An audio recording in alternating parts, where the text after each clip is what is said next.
આજે રાજુલાની આ પવિત્ર ધરતી પરથી એકતા, પ્રેમ અને ભાઈચારાનો એવો સંદેશ વહી રહ્યો છે જે સમગ્ર દેશ માટે એક મિસાલ બની રહી છે। હિન્દુસ્તાનની સંસ્કૃતિ હંમેશા જોડાવાની અને સાથે ચાલવાની રહી છે। આજે આપણો મુસ્લિમ સમાજ કોઈ વ્યક્તિગત માંગ માટે નહીં, પણ આ દેશની આસ્થા, સંસ્કૃતિ અને કરોડો લોકોની લાગણીના પ્રતીક સમાન ગાય માતાને રાષ્ટ્રીય માતા નો દરજ્જો મળે તે માટે એકત્રિત થયો છે। ગાય માત્ર એક પશુ નથી, પણ આપણી ભારતીય સંસ્કૃતિનું અવિભાજ્ય અંગ છે। સદીઓથી આપણા દેશમાં ગાયને પૂજનીય અને પવિત્ર માનવામાં આવી છે।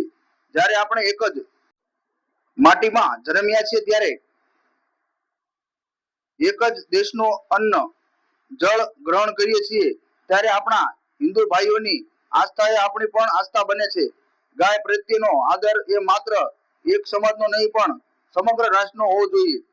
આજે રાજુલા અને જાફરાબાદ પંથકના મુસ્લિમ સમાજના તમામ અગ્રણીઓ, વડીલો અને યુવાનોએ સાથે મળીને પ્રાંત કચેરી ખાતે આવેદન પત્ર આપ્યું છે। આ આવેદન પત્ર પાછળ અમારો એક જ સૂર છે, એક જ માંગણી છે અને હૃદયની એક જ લાગણી છે કે ગાય માતાને રાષ્ટ્રીય માતાનો દરજ્જો આપવામાં આવે તેવી માંગ ઉઠી છે।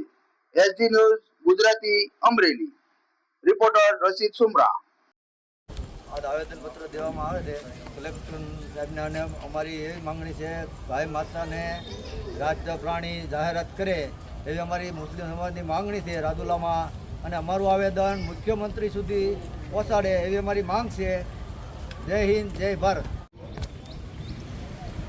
આજ રોજ રાજુલા પ્રાંત કચેરીમાં આવેદનપત્ર આપવામાં આવે છે કે ગાય માતાને રાષ્ટ્રમાતાનો દરજ્જો મળે તે માટે કલેક્ટર સાહેબને આવેદનપત્ર આપવામાં આવ્યું છે। તો કલેક્ટર સાહેબને સમસ્ત મુસ્લિમ સમાજ દ્વારા આવેદનપત્ર આપી અને જાણ કરવામાં આવી છે કે ગાય માતાને રાષ્ટ્ર માતા જાહેર કરવા વિનંતી છે।